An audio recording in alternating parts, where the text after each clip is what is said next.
For ask now of the days that are past, which were before you, since the day that God created man on the earth, and ask from one end of heaven to the other, whether such a great thing as this has ever happened, or was ever heard of.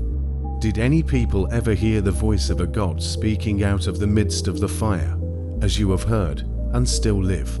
Or has any God ever attempted to go and take a nation for himself from the midst of another nation, by trials, by signs, by wonders, and by war, by a mighty hand and an outstretched arm, and by great deeds of terror, all of which the Lord your God did for you in Egypt before your eyes? To you it was shown, that you might know that the Lord is God. There is no other besides him.